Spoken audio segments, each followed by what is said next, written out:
خم عين حقوقه أدينا دنقل مريم كو سينجل مام كوينا وكا كروسوس عبيات قل حنت قال نسيت السينجل مام بفقعة يكون تنتخو أقات إيموهم سلام እግዚአብሔር ምስኩላሃትኩም ይሁን ዝኸበርኩም ናይ አሊፍ ሚዲያ ተከታተልቲ ሎማ አንተ ድማ ዳይሬክተር ደራሳይን ተዋሳይን ዝኾነ ሓውና ስነ ጥበበኛ ሃኒባል ኣብ ሓደ ቃለ ምሕተት ኣብ ዝነበረ ጻንሒት ንድንግል ማርያም ሲንግል ማም እያ ብምባል ዝገለጸሉ ዛዕባ መሰረት ጌርና እዚ ሲንግል ማም ዝብል ቃል ንድንግል ማርያም ፈጺሙ ዘይውክል ቤተክርስቲያን ውን አምሂራቶ ዘይትፈልጥ ካው ሓሊፉ መጽሐፍ ቅዱስና ውን ንድንግል ማርያም ሲንግል ማም ኢልዋ ዘይፈልጥ ምዃኑን እተተኸክለኛ ድንግል ማርያም እትፍለጠሉን ትጽውዓሉን ሲንግል ማም ከይኾነስ እንታይ እዩ ብዝብል ክንመሃሪና ሓቢርኩምና ጽንሑ ዕላማና ሓውና ስነ ጥበበኛ ሃኒባል ብዘይ ፍላጥ በቀንዕና ንዝተዛረቦ ዘረባ ንበዓሉ ውን ንኽፈልጦን ንኻልእ መዓልቲ ንኽእረመሉን ከምኡ ድማ ንሓውና ሃኒባል ኢንተርቪው ሰሚዖም ካልኦት ሰባት ሓቂ መሲልዎም ድንግል ማርያም ሲንግል ማም ኢሎም ንኸይጽውዕዋን ትኽክለኛ ናይ ድንግል ማርያም እፀዋዓ ሲንግል ማም ከይኾነስ ካልእ ምዃኑን ክንርኢና ክንመሃሪና ዕላማና ውን ንሱ ምፍላጥ እዩ ንሰባት እምበር ንሓውና ጌግኡ ንምቅላዕ ከም ዘይኮነ ቤተሰብ ንኽፈልጠልና ንፈቱ ኣብዚ ኢንተርቪው እዚ ሓውና ሃኒባል ንምግላጽ ዝደለዮ ተዋና ቃል እንታይ እዩ ሓንቲ ጓል ኣንስተይቲ ሲንግል ማም ኮይና ንኽትነብር ኣየበረታትዕን ነገር ግን ሲንግል ማም ኮይና ቤና እንተ ደኣ ትዕቢ ኮይና ግና ብዝተፈላለዩ ምኽንያታት ከምዚ ክገጥመን ስለ ዝኽእል እንተ ገጢምውን ግና እተን ሲንግል ማም ኮይነን በይነን ፃዓርዓር ኢለን ንደቀን ዘዕብያ ይንእድየ ይብል እዚ ናይ በዓሉ ጽቡቕ ኣተሓሳስባ ክኸውን ይኽእል ናተን ሲንግል ማም ምዃን ምስ ናይ ድንግል ማርያም ሲንግል ማም ምዃን ብምንጽጻር ከም ጽቡቕ መርኣያ ናይ ሲንግል ማማት ድንግል ማርያም እያ ብምባል እዩ መልእኽቶም መሓላሊፉ ስለዚ ለቱ ሰባት እዚ ብጣዕሚ ጸያፍ ከምኡ ድማ በቤተ ክርስቲያንና ኣዝዩ ዘይምጥን ዘይውክል ቃል እዩ ማለት እዩ ድሓር ግን ድንግል ማርያም ሲንግል ማም ኣይትበሃልን ንምንታይ እያ ሲንግል ማም ዘይትበሃል ነተን ሲንግል ማም ኮይነን ደቀን ዘዕብያ ዘለዋ ድንግል ማርያም ሲንግል ማም ኮይና ዘዕበየት ምሳሌ ከም ዘይትኸውንን ክትኸውን ከም ዘይትኽእልን እውን ክንርኢና ኣቦታት እንትመስሉ ማይ ካብ ጽሬቱ ነገር እውን ካብ ስር መሰረቱ ከም ዝብሉ ንሕና እውን ካብ ስር መሰረቱ ክንርኢ ካብቲ ቃል ሲንግል ማም እንታይ ማለት እዩ ኣብዚ ስክሪን እዚ ከም ትርእይዎ ዘለኹም ብእንግሊዝኛ ተጻሒፉ ብትግርኛ ክንትርጉሞ ኢና a single mom refers to ይብል a single mom refers to ማለት single mom ዝውክሎ እዩ ዝብለና ዘሎ a single mom refers to a woman raising one or more children on her own ይብለሉ ሓንቲ ኣዶ በዓላ ሓደን ልዕሊ ሓደን ዝኾኑ ደቃ እትዕብየሉ ማለት እዩ ሲንግል ማም በዓላ without ይብለሉ ብዘይካ እንታይ a spouse በዓል ሓዳራ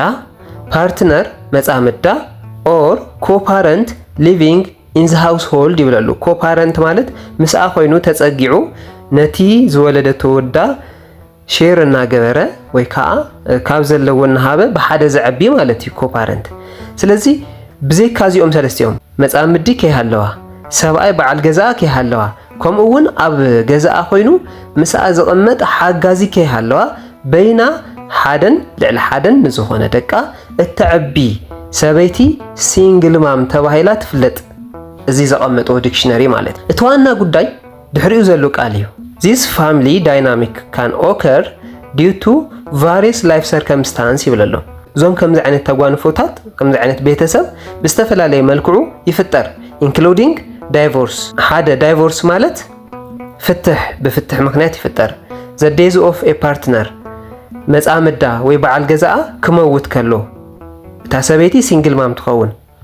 or choosing to have and raise a child independently ይብለሉ ወይ ከዓ ታ ኣዶ እንታይ ተመሪጻ ወዳ በይና ክትዕብን ተመሪጻ ብዘይካ ሰብኣይ በይና ኮይና ክትዕብን ተመሪጻ ዞም ከምዚ ዓይነት ነገራት ሓደ ግዜ ካብ ሓዳር ወጻኢ ይወልዳሞ ካብኡ ግን በይነን ከዕብያ ይደልያ ማለት እዩ ከምዚ ዓይነት ኣዶታት ስለ ዘለዋ ስለዚ ሲንግል ማም ማለት እዚ እዩ ናብ ድንግል ማርያም ክንመጽእ ከለና ሲንግል ማም ማለት እዚ ካብ ኮነ እዘን ሕጂ ዝረኣናየን ደቂ ኣንስትዮ ወይ ኣንስቲ ንብለን ወዲ ተባዕታይ ዝፈልጣ እየን እንታይ እንታይ ማለት እዩ ብሩካቤ ዝወለዳ እየን ሲንግል ማም ዝበሃላ ማም ማለት አዶ ማለት እያ አዶ ማለት ድማ እዘን አንስቲ እዚአን ደቀን ዘዕብያ ዘለዋ ሲንግል ማም ተባሂለን ዝፍለጣ አንስቲ ወዲ ተባዕታይ ዝፈልጣ ምስ ወዲ ተባዕታይ ብዝነበረን ርክብ ዝጠነሳ ጠኒሰን ዝውን ዝወለዳ እየን ናይዘን ሲንግል ማም ኢልና ንጽውዕን አዴታት ምሳሌ ክትኸውን ኣይትኽእልን እያ ድንግል ማርያም ወዲ ኣይትፈልጥን ንዕኡ እውን እዩ መልአኩ ቅዱስ ገብርኤል መጺኡ እንተበስራ ክትጸንሲ ኢኺ ወዲ እውን ክትወልዲ ኢኺ ክብላ ከሎ ኣብ ሉቃስ ወንጌል ምዕራፍ 1 ቁጽሪ 34 ኣብዚ ስክሪን እዚ ከም ትርእይዎ ዘለኹም ማርያም ድማ ነቲ መልአኽ እዚኸ ሰብኣይ ከይፈለጥኩስ ከመይሉ ክኸውን እዩ በለቶ ይብል ሓቲታቶ ነቲ መልአኽ ሰብኣይ ከይፈለጥኩስ ኢላቶ ድንግል ማርያም ሰብኣይ ዝበሃል ኣይትፈልጥን ሰብኣይ ዝበሃል ኣብ ዘይትፈልጠሉ ሰዓት ሲንግል ማም ኢልካ ንድንግል ማርያም ምጽዋዕ ነውሪ እዩ እተን ሲንግል ማም ተባሂለን ዝጽዋዓ ዘለዋ ግን እንታይ እየን ሰብኣይ ዝፈልጣ እየን ስለዚ እቲ ቃል እቲ ቋንቋ ሲንግል ማም ኢሉ ዝውክለን ነተን ወዲ ዝፈልጣ ከምኡ ድማ ካብ ወዲ ዘርኢ ብዝረኸብኦ ዝጸንሳ ጸኒሰን እውን ዝወለዳ እየን ሲንግል ማም ዝበሃላ ድንግል ማርያም ግን ብዘይ ናይ ወዲ ዘርኢ ብመንፈስ ቅዱስ ጸኒሳ ስለ ዝተረኸበት ሲንግል ማም ኣይትበሃልን ከምኣተን ስለዚ እዚ ሲንግል ማም ዝብል ቃል ንድንግል ማርያም ዘይውክል ንድንግል ማርያም ዘይምጥን እዩ ንዓን ንምኽባር ተባሂሉ ክብሪ ድንግል ማርያም ምትሓት ኣይፍቀድን ሓደ ዝፋለስ ሚስጥር እዚ እዩ ትንቢተ ኢሳይያስ ምዕራፍ 7 ቁጽሪ 14 ከምዚ ይብል ስለዚ እግዚአብሔር በዓሉ ትእምርቲ ክህበኩም እዩ ንሆ ድንግል ክትጸንስ ወዲ ኸኣ ክትወልድ እያ ስሙ እውን አማኑኤል ክትሰምዮ እያ ይብል ስለዚ ድንግል በድንግልና ክትጸንስ እያ በድንግልና እውን ክትወልድ እያ ይዝብለና ዘሎ ነብዩ ኢሳይያስ እዚ ኸኣ ከም ምልክት ይቕሚጥዎ ድንግል ማርያም ብሕሊናኣ እውን ወዲ ይትፈልጥን በስጋኣ እውን ወዲ ይትፈልጥ ብሕሊናኣ ድንግል በስጋኣ ድንግል እያ እዘን ሲንግል ማም ዝበሃላ ግን ብሕሊናአን ወዲ ዝፈልጣ በስጋአን እውን ወዲ ዝፈልጣ ብሕሊናአን ወዲ ካብ ምፍላጥ ሓሊፈን በስጋአን ወዲ ብምፍላጠን ምኽንያት ዝወለዳ እየን ሲንግል ማም ዝበሃላ ዘሎ ድንግል ማርያም ሲንግል ማም ዝብል ትቃል ኣይውክላን ኣይምጥናን እዚ ክፍለጥ ክኽእል ነው ሓደ ግዜ ሚስጥር ቤተክርስቲያን አጥሊቅና በተለይ ተአንድምታ አጥሊቅና እንድሕል ዘይንፈልጥ ኮይና ከም አብነት ብድፍረት ተዘይንጥቀም ስለዚህ ከክንዲ ሲንግል ማም ግን ድንግል ማርያም ቲኦቶኮስ ተባሂላ እያ ትጽዋዕ ሲንግል ማም ከይኾነስ ማዘር ኦፍ ጎድ ተባሂላ ትጽዋዕ ሲንግል ማም ኣይኮነን ካልእ ድንግል ማርያም ሲንግል ማም ተባሂላ ዘይትጽዋዕሉ ምኽንያት ሲንግል ማም ማለት ሓንቲ ሰበይቲ ካብ ዝኾነ ወዲ ዘርኦ ወሲዳ ካኡ ዝወለደቶ ውላዳ ናታን ናይቲ በዓል ገዛኣ ወይ ናይቲ መጻምዳ ዘርኢ ዝሓዘ ውላድያ ወሊዳ ዘላ ማለት እዩ ሲንግል ማም ማለት ትርጉሙ እዚ ማለት ድማ እቲ ዝወለደቶ ውላድ ፍጡር እዩ ኒኦ ማለት እዩ ንድንግል ማርያም እዚ ሲንግል ማም እዚ ዘይምጥናን ዘይውክላን ምዃኑ ንፈልጥ ግን ድንግል ማርያም አምላኽ ደኣ ወለደት እምበር ድንግል ማርያም ፍጡር ኣይወለደት አቦታት ከቐምጥዎ ከለው ንድንግል ማርያም ቲኦቶኮስ ኢሎም ገሊጾማ ኣብዚ ስክሪን እዚ ከም ትርእይዎ ዘለኹም ቲኦቶኮስ ከአንተንትኖ ቲኦቶኮስ ካብ ሲንግል ማም ኣዝዩ ዝረሓቐን ኣዝዩ ዝተፈለየን እዩ ድንግል ማርያም ሲንግል ማም ተባሂላ ከይኾነስ ቲኦቶኮስ ተባሂላ ትጽውዓሉ ኣብዚ ንርኢ ኣብዚ ስክሪን እዚ ቲኦቶኮስ is an ancient Greek title for the Virgin Mary ይብላል ቲኦቶኮስ ናይ ቀደም ናይ ግሪክ ቃል ኮይኑ ንድንግል ማርያም ዝውክል እዩ ትራንስሌቲንግ ሊተራሊ ቃል በቃል ክትርጎም ከሎ God bearer or mother of God ኢሎ ቀሚጥዎ ስለዚህ ቲኦቶኮስ ማለት ትርጉሙ ናይ ግሪክ ቃል እዩ ንመን ዝውክል ንድንግል ማርያም ጥራይ ዝውክል ስውን ማዘር ኦፍ ጎድ አዶ አምላኽ ማለት እዩ ወይ አዶ ዝወለደት ማለት እዩ derived from the words ካብ ክልተ ቃላት ዝተረኸበ እዩ ስውን ቲኦ ካብ ዝብልን ቶኮስ ካብ ዝብልን ቲኦ ማለት ጎድ ማለት እዩ ቲኦ ማለት ጎድ ማለት እግዚአብሔር ማለት እዩ ፈጣሪ እግዚአብሔር ማለት እዩ and ቶኮስ ማለት ድማ child birth ማለት እዩ ወይም offspring በግዕዙ ወላዲተ አምላክ ኢሎም አቦታት ይጽውዕዋ ይትርጉምዎ ነቲኦቶኮስ ንዝብል ቃል ወላዲተ አምላክ ኢሎም አቦታት ይትርጉምዎ በእንግሊዝኛ ከዓ ማዘር ኦፍ ጎድ ኢሎም ይጽውዕዋ ንድንግል ማርያም። ስለዚ ሲንግል ማም ከይኮነት ትበሃል ድንግል ማርያምስ ቲኦቶኮስ ወይም ድማ እዚ ናይ ግሪክ ቃል እንተኸቢድና ድማ ማዘር ኦፍ ጎድ ኢልና ክንጽዋዕ ይግባእ። እዚ ማዘር ኦፍ ጎድ እንተኸቢድና ድማ ወላዲተ አምላክ ኢልና ክንጽዋዕ ይግባእ። እዚ ወላዲተ አምላክ እንተጠፊእና ድማ አዶ አምላክ ኢልና ክንጽዋዓ ይግባእ እምበር ሲንግል ማም ኢልና ንድንግል ማርያም ክንጽዋዓ ኣይግባእን። ጥንቃቐ ክንገብር ይግባእና ኣብዚ ቃል እዚ እና ነተን አዴታት ክነኽብር ኢልና ናይ ድንግል ማርያም ዘይሽማ ዘይክብራን ክብሪ በመሃብ ምግላጽ አድላይ ኣይኮነን ማለት እዩ። እቲ ካልኣይ ድንግል ማርያም ሲንግል ማም ዘይትበሃለሉ ድንግል ማርያም ንወዳ ንኢየሱስ ክርስቶስ ሲንግል ማም ኮይና ዓብያቶ እዩ ዝበል ሓውና። ዓብያቶ ማለት በይና ዓብያቶ ኢሉ ይተርጉምዎ። በይና ግን ድንግል ማርያም ንኢየሱስ ክርስቶስ ኣይዕበየትን። ኮታስ ብሓደ ከም ቤተሰብ ኮይኖም እዮም ዓብዮም። ኢየሱስ ክርስቶስ እውን ኣሕዋት ኣለዎ ተባሂሉ ኣቦ ኣለዎ ተባሂሉ እዩ ዓብዩ። እዚ እውን ንርአ ኣብ ዮሃንስ ወንጌል ምዕራፍ 6 ቁጥሪ 42 እዝስ እቲ ኣቦኡን ኣዲኡን ንሕና እንፈልጦም ኢየሱስ ወዲ ዮሴፍ ዶ ይኮነን? ከመይሉ ደኣ ካብ ሰማይ ወረድኩ ይብል ኣሎ ይብሉ ነበሩ ይብል።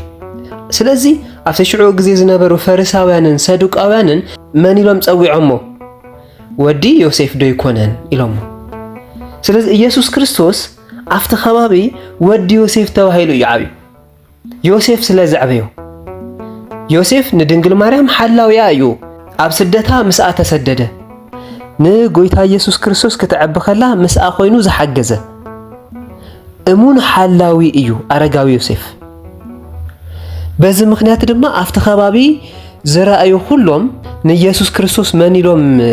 ይጽውዕዎ ነይሮም? ወዲ ዮሴፍ ኢሎም ይጽውዕዎ ነይሮም። ተወሳኺ ኣብ ሉቃስ ወንጌል ምዕራፍ 3 ቁጥሪ 23 ከምዚ ይብል ኢየሱስ በዓሉ ከምር ምስ ጀመረ ኣስታት ወዲ 30 ዓመት ኣቢሉ ነበረ ይብል። ወዲ ዮሴፍ ከም ዝኾነ ከዓ ይመስሎ ነበረ። ሕጂ ኢየሱስ ክርስቶስ ትምህርቲ ምምሃር ኣብ ዝጀመረሉ ግዜ ኣነ ካብ ሰማይ ዝተላእኩ እየ እናበለ ምምሃር ኣብ ዝጀመረሉ ግዜ እቶም ኣብቲ ከባቢ ዝነበሩ ናይ ጎይታ ኢየሱስ ክርስቶስ ኣተዓባብያ ዝፈልጡ ዝነበሩ ሰባት እንታይ መሲልዎም? ወዲ ዮሴፍ መሲልዎም። እዚ ደኣ ወዲ ዮሴፍ ዶ ይኮነ እናበሉ ምጥርጣር ጀመሩ ይብል። ስለዚ ኢየሱስ ክርስቶስ እንታይ ተባሂሉ እዩ ዓብዩ? ወዲ ዮሴፍ ተባሂሉ እዩ ዓብዩ። ስለዚ ኣብ ኢየሱስ ክርስቶስ ኣተዓባብያ ዮሴፍ እውን እንታይ ኣለዎ ማለት እዩ? ኢድ ኣለዎ እዩ ማለት እዩ። ወዲ ዮሴፍ እናተባሃለ እውን እዩ ዓብዩ። ዮሃንስ ወንጌል ምዕራፍ 1 ቁጥሪ 45 ፊልጶስ ንናትናኤል ረኸቦሞ እቲ ሙሴ ኣብ ሕጊ ነቢያትን ብዛዕባኡ ዝጸሓፈሉ ኢየሱስ ወዲ ዮሴፍ በዓል ናዝሬት ረኺብናዮ በሎ ይብል። ሪኢኹም ፊልጶስ ንናትናኤል ይኹም ዝብሎ ዘሎ። ስለዚ ወዲ ዮሴፍ ተባሂሉ ንኽጽዋዕ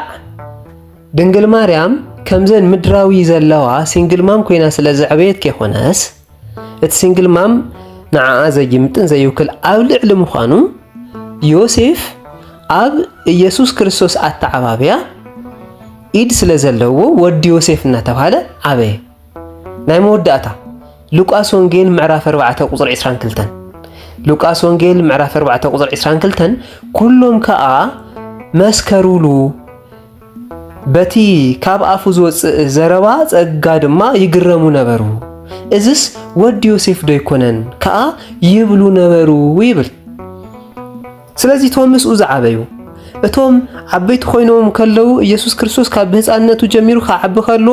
ወዲ ዮሴፍ እናተባሃለ ዝዓበየ ምዃኑ ዝፈልጡ ኩሎም እዚ ደኣ ከመይ ገይሩ ዝኹሉ ካበይ ምፂዎ ወዲ ዮሴፍ ዶ ይኮነን እናበሉ ይዛረቡ ነበሩ ይብል። ስለዚ ዮሴፍ ኣብ ኣተዓባብያ ኢየሱስ ክርስቶስ ኢድ ኣለዎ እዩ። ብስጋዊ ተሓሳስባ ድንግል ማርያም እኳስ ሲንግል ማም ተባሂላ ዘይትጽውዓሉ ምክንያት ዮሴፍ እኳስ ሓቢሩዋ እናሓገዛ ንኢየሱስ ክርስቶስ ኣዕብዩ እዩ። በዚ ምክንያት ድማ ወዲ ዮሴፍ ተባሂሉ ስጋዕ ዝጽዋዕ እውን በፂሑ እዩ። በበይ ኣተሓሳስባ በበይ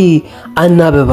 በበይ ኣተረጓጉማ ተተርጉሙ እዩ ድንግል ማርያም ሲንግል ማም ኮይና እያ ንወዳ ዓብያቶ ተባሂላ ትጽዋዕ። አርቲስት ሃኒባል ካብዚ እርማት ክወስድ እዩ ኢልና ተስፋ ንገብር። ከምኡ ድማ ነዚ ቃለ ምሕተት ሰሚዖም ካልኦት ሰባት እውን ሓቂ ከይመስሎም እቲ ሓቂ ድንግል ማርያም ሲንግል ማም ተባሂላ ኣይትፅዋዕን እያ። ኣብ ልዕሊኡ ድማ ቲኦቶኮስ ተባሂላ እያ ትፅዋዕ። ኣብ ልዕሊኡ ድማ ሓጋዚኣ ኣረጋዊ ዮሴፍ ምስኣ ኮይኑ ኣተዓብይዋ እዩ። በዚ ምክንያት ሲንግል ማም ዝብል ቃል ንድንግል ማርያም ዘይውክል ዘይምጥን ክብራ ዘናኣእስ ኣርዮሳዊ ኣስተምህሮ ስለ ዝኾነ ጥንቃቐ ክንገብር ይግባአና፣ እርማት እውን ክንወስድ ይግበአና ማለት እዩ። ንሎማዓንቲ